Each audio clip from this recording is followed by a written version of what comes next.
ಆಕಾಶವಾಣಿ ಪ್ರದೇಶ ಸಮಾಚಾರ. ಓದುತ್ತಿರುವವರು ವಿ. ಶೋಭಾ ಶರ್ಮಾ. ಮುಖ್ಯಾಂಶಗಳು: ರಾಜ್ಯದಲ್ಲಿ ಸೈಬರ್ ಅಪರಾಧಗಳನ್ನು ನಿಗ್ರಹಿಸುವಂತೆ ಅಧಿಕಾರಿಗಳಿಗೆ ಮುಖ್ಯಮಂತ್ರಿ ಸಿದ್ದರಾಮಯ್ಯ ಸೂಚನೆ. ವಿಧಾನಸಭಾ ಉಪಚುನಾವಣೆ, ದಾವಣಗೆರೆಯಲ್ಲಿ ಅಭ್ಯರ್ಥಿಗಳ ಪರ ರಾಜಕೀಯ ಮುಖಂಡರಿಂದ ಬಿರುಸಿನ ಪ್ರಚಾರ. ಅಡಿಕೆಗೆ ನಿಗದಿಪಡಿಸಿರುವ ತೇವಾಂಶ ಮಿತಿ ಸಡಿಲಿಸುವಂತೆ ಕೋರಿ ಕೇಂದ್ರ ಸರ್ಕಾರಕ್ಕೆ ಸಂಸದ ಕ್ಯಾಪ್ಟನ್ ಬ್ರಿಜೇಶ್ ಚೌಟ ಮನವಿ. ಮೀನುಗಾರಿಕಾ ಬೋಟ್ಗಳಿಗೆ ಡೀಸೆಲ್ ಮತ್ತು ಗ್ಯಾಸ್ ಸಿಲಿಂಡರ್ ನಿರಂತರವಾಗಿ ಪೂರೈಸುವಂತೆ ಅಧಿಕಾರಿಗಳಿಗೆ ಯುಟಿ ಖಾದರ್ ನಿರ್ದೇಶನ. ಸೈಬರ್ ಅಪರಾಧಗಳು ಸೇರಿದಂತೆ ವಿವಿಧ ಅಪರಾಧಗಳು ಕರ್ನಾಟಕದಲ್ಲಿ ರಾಷ್ಟ್ರೀಯ ಸರಾಸರಿಗಿಂತ ಹೆಚ್ಚಾಗಿದ್ದು, ಇದನ್ನು ಕಟ್ಟುನಿಟ್ಟಾಗಿ ತಡೆಗಟ್ಟುವಂತೆ ಮುಖ್ಯಮಂತ್ರಿ ಸಿದ್ದರಾಮಯ್ಯ ಅಧಿಕಾರಿಗಳಿಗೆ ಸೂಚಿಸಿದ್ದಾರೆ. ಬೆಂಗಳೂರಿನ ಕೋರಮಂಗಲದ ಪರೇಡ್ ಮೈದಾನದಲ್ಲಿ ಆಯೋಜಿಸಿದ್ದ ಪೊಲೀಸ್ ಧ್ವಜ ದಿನಾಚರಣೆ ಕಾರ್ಯಕ್ರಮದಲ್ಲಿ ಮುಖ್ಯಮಂತ್ರಿಗಳ ಪದಕ ಪ್ರದಾನ ಮಾಡಿ ಮಾತನಾಡಿದ ಅವರು, ಸರ್ಕಾರ ಮಹಿಳೆಯರು, ಮಕ್ಕಳು ಮತ್ತು ಅಸಹಾಯಕರ ರಕ್ಷಣೆಗೆ ಮೊದಲ ಆದ್ಯತೆ ನೀಡುತ್ತಿದೆ. ಪೊಲೀಸರು ಇದನ್ನು ಗಮನದಲ್ಲಿ ಇಟ್ಟುಕೊಂಡು ಕಾರ್ಯನಿರ್ವಹಿಸುವಂತೆ ಕರೆ ನೀಡಿದ್ದಾರೆ. ಅನೇಕ ಪೊಲೀಸ್ನವರು ತಂತ್ರಜ್ಞಾನವನ್ನು ಬಳಸಿಕೊಳ್ಳಲಿಕ್ಕೆ ಹಿಂದೆ ಬಿದ್ದಿದ್ದಾರೆ ಅಂತಕ್ಕಂಥ ಮಾತುಗಳನ್ನು ಈ ಸಂದರ್ಭದಲ್ಲಿ ನಮಗೆ ತಿಳಿಸಲಿಕ್ಕೆ ಬಯಸ್ತಾ ಇದ್ದೇನೆ. ಅದರಿಂದ ತಂತ್ರಜ್ಞಾನವನ್ನು ಬಳಸಿ ಪೊಲೀಸ್ನವರು ಅಪರಾಧಗಳನ್ನು ಕಡಿಮೆ ಮಾಡ್ತಕ್ಕಂಥ, ವಿಶೇಷವಾಗಿ ಸೈಬರ್ ಕ್ರೈಮು ಮತ್ತು ಮಾದಕ ದ್ರವ್ಯಗಳು, ಇದರಿಂದ ನಮ್ಮ ಸಮಾಜದಲ್ಲಿ ಮುಂದಿನ ಭವಿಷ್ಯ ನಿರ್ಮಾಣ ಮಾಡ್ತಕ್ಕಂಥವರು ಅವರ ಜೀವನವನ್ನು ಹಾಳು ಮಾಡ್ಕೊಳ್ತಕ್ಕಂಥ ಕೆಲಸವನ್ನು ಮಾಡ್ತಾ ಇದ್ದಾರೆ. ಅದನ್ನು ತಪ್ಪಿಸ್ತಕ್ಕಂಥ ಅತ್ಯಂತ ಅವಶ್ಯ. ಮಂಡ್ಯ ನಗರ ಪೊಲೀಸ್ ಇಲಾಖೆ ವತಿಯಿಂದ ಡಿಎಆರ್ ಜಿಲ್ಲಾ ಪೊಲೀಸ್ ಕವಾಯತು ಮೈದಾನದಲ್ಲಿ ಪೊಲೀಸ್ ಧ್ವಜ ದಿನಾಚರಣೆ ನಡೆಯಿತು. ಜಿಲ್ಲಾ ಪೊಲೀಸ್ ಅಧೀಕ್ಷಕಿ ಡಾ ಶೋಭಾರಾಣಿ ಮಾತನಾಡಿ, ಪೊಲೀಸ್ ಅಧಿಕಾರಿಗಳ ಸೇವೆಯನ್ನು ಸ್ಮರಿಸಿ ಈ ದಿನವನ್ನು ಗೌರವಿಸಲಾಗುತ್ತದೆ ಎಂದು ತಿಳಿಸಿದರು. ಚಿಕ್ಕಮಗಳೂರು ನಗರದ ರಾಮನಹಳ್ಳಿಯ ಜಿಲ್ಲಾ ಪೊಲೀಸ್ ಕವಾಯತು ಮೈದಾನದಲ್ಲಿ ನಡೆದ ಪೊಲೀಸ್ ಧ್ವಜ ದಿನಾಚರಣೆ ಕಾರ್ಯಕ್ರಮದಲ್ಲಿ ಜಿಲ್ಲಾಧಿಕಾರಿ ಎಂಎಂ ನಾಗರಾಜ್, ಪೊಲೀಸ್ ವರಿಷ್ಠಾಧಿಕಾರಿ ಜಿತೇಂದ್ರ ದಯಾಮ ಸೇರಿದಂತೆ ಅನೇಕ ಗಣ್ಯರು ಭಾಗವಹಿಸಿದ್ದರು. ವಿಜಯಪುರದಲ್ಲಿ ಜಿಲ್ಲಾ ಪೊಲೀಸ್ ಇಲಾಖೆಯಿಂದ ಹಮ್ಮಿಕೊಂಡಿದ್ದ ಪೊಲೀಸ್ ಕಲ್ಯಾಣ ಹಾಗೂ ಧ್ವಜ ದಿನಾಚರಣೆ ಕಾರ್ಯಕ್ರಮದಲ್ಲಿ ಭಾಗವಹಿಸಿ ಮಾತನಾಡಿದ ಜಿಲ್ಲಾಧಿಕಾರಿ ಡಾ ಆನಂದ ಕೆ, ಸದಾ ಸಮಾಜದ ಒಳಿತಿಗಾಗಿ ಹಗಲಿರುಳು ಶ್ರಮಿಸುವ ಪೊಲೀಸರ ಕಾರ್ಯ ಜನಮೆಚ್ಚುಗೆಗೆ ಪಾತ್ರವಾಗಿದೆ ಎಂದು ಹೇಳಿದರು. ಸಾರ್ವಜನಿಕರು ತಮ್ಮ ಅಹವಾಲುಗಳನ್ನು ತೆಗೆದುಕೊಂಡು ಪೊಲೀಸ್ ಕಚೇರಿಗೆ ಬಂದಾಗ ಅವರ ಸಮಸ್ಯೆಗಳಿಗೆ ತಾಳ್ಮೆಯಿಂದ ವಿಚಾರಿಸಿ ಸ್ಪಂದಿಸಬೇಕು ಎಂದು ನಿವೃತ್ತ ಪೊಲೀಸ್ ಸಬ್ಇನ್ಸ್ಪೆಕ್ಟರ್ ಎಂಐ ಪಠಾಣ ತಿಳಿಸಿದ್ದಾರೆ. ಹುಬ್ಬಳ್ಳಿಯ ಕಾರವಾರ ರಸ್ತೆಯ ಹಳೆಯ ಸಶಸ್ತ್ರ ಮೀಸಲು ಪಡೆಯ ಕವಾಯತು ಮೈದಾನದಲ್ಲಿ ಆಯೋಜಿಸಿದ್ದ ಪೊಲೀಸ್ ಧ್ವಜ ದಿನಾಚರಣೆ ಕಾರ್ಯಕ್ರಮದಲ್ಲಿ ಅವರು ಮಾತನಾಡಿದರು. ಬಳ್ಳಾರಿ ನಗರದ ಜಿಲ್ಲಾ ಸಶಸ್ತ್ರ ಮೀಸಲು ಪಡೆ ಮೈದಾನದಲ್ಲಿ ಇಂದು ಪೊಲೀಸ್ ಧ್ವಜ ದಿನಾಚರಣೆ ನಡೆಯಿತು. ಗ್ರಾಮೀಣ ಠಾಣೆಯ ನಿವೃತ್ತ ಎಎಸ್ಐ ಶ್ರೀನಿವಾಸುಲು ಎಂ ಮುಖ್ಯ ಅತಿಥಿಗಳಾಗಿ 6 ತುಕಡಿಗಳಿಂದ ಪಥ ಸಂಚರಣೆಯ ವಂದನೆ ಸ್ವೀಕರಿಸಿದರು.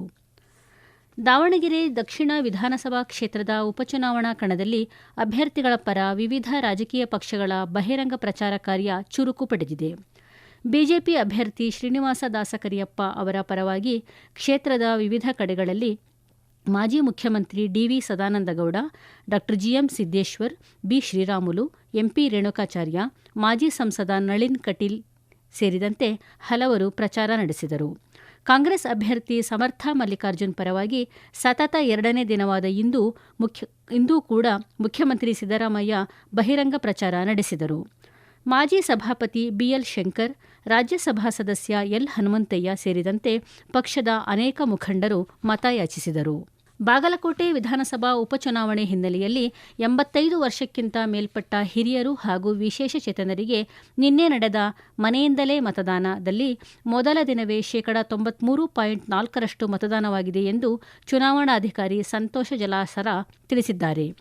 85 ವರ್ಷ ಮೇಲ್ಪಟ್ಟ 183 ಹಿರಿಯರು ಹಾಗೂ 90 ವಿಶೇಷಚೇತನರು ಸೇರಿ ಒಟ್ಟು 273 ಜನ ಮನೆಯಿಂದಲೇ ಮತದಾನಕ್ಕೆ ನೋಂದಾಯಿಸಿಕೊಂಡಿದ್ದರು. ಈ ಪೈಕಿ 85 ವರ್ಷ ಮೇಲ್ಪಟ್ಟವರು 168, ವಿಶೇಷಚೇತನರು 87 ಸೇರಿ ಒಟ್ಟು 255 ಜನ ಮನೆಯಿಂದಲೇ ಮತದಾನ ಮಾಡುವ ಮೂಲಕ 93.4% ಮತದಾನವಾಗಿದೆ ಎಂದು ಅವರು ಮಾಹಿತಿ ನೀಡಿದ್ದಾರೆ. ಪ್ರದೇಶ ಸಮಾಚಾರ ಕೇಳುತ್ತಿದ್ದೀರಿ. ನಮ್ಮ ಎಲ್ಲಾ ರಾಷ್ಟ್ರೀಯ ವಾರ್ತೆಗಳು ಹಾಗೂ ಪ್ರದೇಶ ಸಮಾಚಾರ ಈಗ ಆಕಾಶವಾಣಿ ನ್ಯೂಸ್ ಕನ್ನಡ ಯೂಟ್ಯೂಬ್ ಚಾನೆಲ್ನಲ್ಲಿ ಲಭ್ಯ. ನಮ್ಮ ಎಕ್ಸ್ ಖಾತೆ ಮತ್ತು ಇನ್ಸ್ಟಾಗ್ರಾಂ ಖಾತೆ ಆಕಾಶವಾಣಿ ನ್ಯೂಸ್ ಕನ್ನಡ. ಹೆಚ್ಚಿನ ಮಾಹಿತಿಗಾಗಿ ನಮ್ಮ ಫೇಸ್ಬುಕ್ ಖಾತೆ ಆಕಾಶವಾಣಿ ವಾರ್ತೆ ಕನ್ನಡವನ್ನು ಅನುಸರಿಸಿ. ಮಾಹಿತಿಯ ಹೂರಣ ವಾರದ ಕಾರ್ಯಕ್ರಮ ಪ್ರಚಲಿತ ವಿದ್ಯಮಾನ ಪ್ರತಿ ಬುಧವಾರ 9:15. ಭಾರತೀಯ ಆಹಾರ ಸುರಕ್ಷತೆ ಹಾಗೂ ಗುಣಮಟ್ಟ ಪ್ರಾಧಿಕಾರ ಅಡಿಕೆಗೆ ನಿಗದಿಪಡಿಸಿರುವ ತೇವಾಂಶ ಮಿತಿಯನ್ನು ಸಡಿಲಿಸುವಂತೆ ಕೋರಿ ದಕ್ಷಿಣ ಕನ್ನಡ ಸಂಸದ ಕ್ಯಾಪ್ಟನ್ ಬ್ರಿಜೇಶ್ ಚೌಟ ಕೇಂದ್ರ ಆಹಾರ ಸಂಸ್ಕರಣಾ ಕೈಗಾರಿಕೆಗಳ ಸಚಿವ ಚಿರಾಗ್ ಪಾಸ್ವಾನ್ ಅವರನ್ನು ನವದೆಹಲಿಯಲ್ಲಿ ಭೇಟಿಯಾಗಿ ಮನವಿ ಸಲ್ಲಿಸಿದ್ದಾರೆ. ರಾಜ್ಯದ ಅಡಿಕೆ ಬೆಳೆಗಾರರಿಗೆ ಆಹಾರ ಸುರಕ್ಷತಾ ಪ್ರಾಧಿಕಾರದ ಈ ರೀತಿಯ ತೇವಾಂಶ ಮಿತಿ ಹೇರಿಕೆಯು ಸಾಕಷ್ಟು ತೊಂದರೆಯುಂಟು ಮಾಡುತ್ತಿದೆ. ಆಹಾರ ಸುರಕ್ಷತಾ ಮಾನದಂಡದಡಿಯಲ್ಲಿ ಅಡಿಕೆಯಲ್ಲಿರಬೇಕಾದ ಗರಿಷ್ಠ ತೇವಾಂಶದ ಪ್ರಮಾಣವನ್ನು 7% ನಿಗದಿಪಡಿಸಿರುವುದು ಅಡಿಕೆ ಬೆಳೆಗಾರರನ್ನು ಅಡಕತ್ತರಿಯಲ್ಲಿ ಸಿಲುಕಿಸುವಂತೆ ಮಾಡಿದೆ. ಕರಾವಳಿಯಂತಹ ಅತಿ ಹೆಚ್ಚು ಆರ್ದ್ರತೆ ಇರುವ ಪ್ರದೇಶಗಳಲ್ಲಿ ಅಡಿಕೆಯನ್ನು ಪ್ರಮುಖವಾಗಿ ಬಿಸಿಲಿನಲ್ಲಿ ಒಣಗಿಸಲಾಗುತ್ತದೆ. ಈ ಹಿನ್ನೆಲೆಯಲ್ಲಿ ತೇವಾಂಶ ಮಿತಿಯನ್ನು ಸಡಿಲಿಸಬೇಕು ಎಂದು ಅವರು ಮನವಿ ಪತ್ರದಲ್ಲಿ ಒತ್ತಾಯಿಸಿದ್ದಾರೆ. ಮಂಗಳೂರು ಮೀನುಗಾರಿಕಾ ಬಂದರಿನಿಂದ ಹೊರಡುವ ಬೋಟ್ಗಳಿಗೆ ಡೀಸೆಲ್ ಮತ್ತು ಗ್ಯಾಸ್ ಸಿಲಿಂಡರ್ಗಳನ್ನು ನಿರಂತರವಾಗಿ ಒದಗಿಸಲು ಸಭಾಧ್ಯಕ್ಷ ಯುಟಿ ಖಾದರ್ ಅಧಿಕಾರಿಗಳಿಗೆ ಸೂಚನೆ ನೀಡಿದ್ದಾರೆ. ಮೀನುಗಾರಿಕಾ ಸಂಘಟನೆಗಳು, ಬೋಟ್ ಮಾಲೀಕರು, ತೈಲ ಕಂಪನಿಗಳು ಹಾಗೂ ಹಿರಿಯ ಅಧಿಕಾರಿಗಳೊಂದಿಗೆ ಸಭೆ ನಡೆಸಿದ ಅವರು ಮೀನುಗಾರಿಕಾ ಬೋಟುಗಳಿಗೆ ಯಾವುದೇ ರೀತಿಯಲ್ಲಿ ಡೀಸೆಲ್ ಕೊರತೆಯಾಗದಂತೆ ಸರಬರಾಜು ಮಾಡಬೇಕು ಎಂದು ತಿಳಿಸಿದ್ದಾರೆ. ರಾಜ್ಯದ ದಾವಣಗೆರೆ ದಕ್ಷಿಣ ಹಾಗೂ ಬಾಗಲಕೋಟೆ ವಿಧಾನಸಭಾ ಕ್ಷೇತ್ರಕ್ಕೆ ಉಪಚುನಾವಣೆ ಘೋಷಣೆಯಾಗಿದ್ದು, ಏಪ್ರಿಲ್ 9ರಂದು ಮತದಾನ ನಡೆಯಲಿದೆ. ಮೇ 4ರಂದು ಮತ ಎಣಿಕೆ ನಡೆಯಲಿದೆ. 2 ವಿಧಾನಸಭಾ ಕ್ಷೇತ್ರಗಳ ಸಮಗ್ರ ಚಿತ್ರಣ ಒದಗಿಸುವ ಮತಕ್ಷೇತ್ರ ದರ್ಶನದ ಮಾಹಿತಿಯನ್ನು ಬೆಂಗಳೂರು ಆಕಾಶವಾಣಿ ಪ್ರಾದೇಶಿಕ ಸುದ್ದಿ ವಿಭಾಗ ಪ್ರಸ್ತುತಪಡಿಸುತ್ತಿದೆ. ಈಗ ದಾವಣಗೆರೆ ದಕ್ಷಿಣ ಮತಕ್ಷೇತ್ರ ದರ್ಶನ ವರದಿ ಸಿದ್ಧಪಡಿಸಿರುವವರು ಕೆಎಸ್ ಚನ್ನಬಸಪ್ಪ.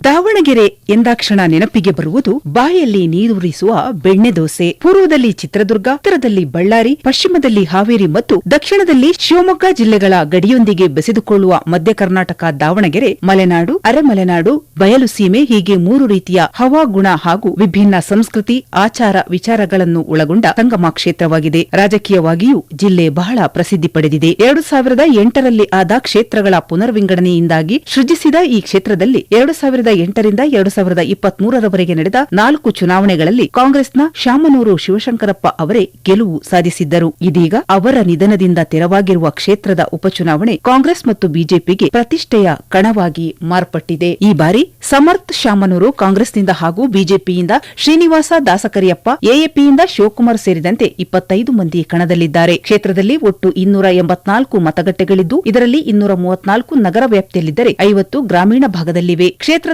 ಒಟ್ಟು ಮತದಾರರ ಸಂಖ್ಯೆ 2,31,683. ಈ ಪೈಕಿ ಪುರುಷರು 1,13,654, ಮಹಿಳೆಯರು 1,17,986 ಮಂದಿ ಇದ್ದಾರೆ. ಪುರುಷ ಮತದಾರರಿಗಿಂತ 4,000ಕ್ಕೂ ಅಧಿಕ ಮಹಿಳಾ ಮತದಾರರು ಹೆಚ್ಚಾಗಿರುವುದು ಕ್ಷೇತ್ರದ ವಿಶೇಷ. 43 ತೃತೀಯ ಲಿಂಗಿಗಳು ಸೇರಿ ಒಟ್ಟು 2,31,683 ಮತದಾರರಿದ್ದಾರೆ. 2,774 ಯುವ ಮತದಾರರು, 2,518 ವಿಶೇಷ ಚೇತನ ಮತದಾರರಿದ್ದಾರೆ. 85 ವರ್ಷಗಳಿಗಿಂತ ಹೆಚ್ಚು ವಯೋಮಾನದ 928 ಪುರುಷರು, 1,138 ಮಹಿಳೆಯರು ಸೇರಿ ಒಟ್ಟು 2,066 ಮತದಾರರಿದ್ದಾರೆ. ಇವರುಗಳಿಗೆ ಮನೆಯಿಂದಲೇ ಅಂಚೆ ಮತದಾನ ಮಾಡಲು ವ್ಯವಸ್ಥೆ ಕಲ್ಪಿಸಲಾಗಿದೆ. ಕ್ಷೇತ್ರದ ಉಪಚುನಾವಣೆಯನ್ನು ಶಾಂತಿಯುತ ಹಾಗೂ ಪಾರದರ್ಶಕವಾಗಿ ನಡೆಸಲು ಜಿಲ್ಲಾ ಪೊಲೀಸ್ ಇಲಾಖೆ ಸರ್ವಸನ್ನದ್ದವಾಗಿದ್ದು, ಕ್ಷೇತ್ರದಲ್ಲಿ ಬಿಗಿ ಭದ್ರತಾ ವ್ಯವಸ್ಥೆ ಕೈಗೊಳ್ಳಲಾಗಿದೆ. ಇಲಾಖೆಯು 3 ಹಂತದ ಭದ್ರತಾ ಯೋಜನೆಯನ್ನು ರೂಪಿಸಿದೆ. ಚುನಾವಣೆ ಕೊನೆಯಲ್ಲಿ ಮತ್ತೊಮ್ಮೆ ಮುಖ್ಯಾಂಶಗಳು. ರಾಜ್ಯದಲ್ಲಿ ಸೈಬರ್ ಅಪರಾಧಗಳನ್ನು ನಿಗ್ರಹಿಸುವಂತೆ ಅಧಿಕಾರಿಗಳಿಗೆ ಮುಖ್ಯಮಂತ್ರಿ ಸಿದ್ದರಾಮಯ್ಯ ಸೂಚನೆ. ವಿಧಾನಸಭಾ ಉಪಚುನಾವಣೆ, ದಾವಣಗೆರೆಯಲ್ಲಿ ಅಭ್ಯರ್ಥಿಗಳ ಪರ ರಾಜಕೀಯ ಮುಖಂಡರಿಂದ ಬಿರುಸಿನ ಪ್ರಚಾರ. ಅಡಿಕೆಗೆ ನಿಗದಿಪಡಿಸಿರುವ ತೇವಾಂಶ ಮಿತಿ ಸಡಿಲಿಸುವಂತೆ ಕೋರಿ ಕೇಂದ್ರ ಸರ್ಕಾರಕ್ಕೆ ಸಂಸದ ಕ್ಯಾಪ್ಟನ್ ಬ್ರಿಜೇಶ್ ಚೌಟ ಮನವಿ. ಮೀನುಗಾರಿಕಾ ಬೋಟ್ಗಳಿಗೆ ಡೀಸೆಲ್ ಮತ್ತು ಗ್ಯಾಸ್ ಸಿಲಿಂಡರ್ ನಿರಂತರವಾಗಿ ಪೂರೈಸುವಂತೆ ಅಧಿಕಾರಿಗಳಿಗೆ ಯುಟಿ ಖಾದರ್ ನಿರ್ದೇಶನ. ಇಲ್ಲಿಗೆ ಪ್ರದೇಶ ಸಮಾಚಾರ ಮುಗಿಯಿತು. ನಮ್ಮ ಮುಂದಿನ ವಾರ್ತಾ ಪ್ರಸಾರ ಈ ಸಂಜೆ 6:40ಕ್ಕೆ.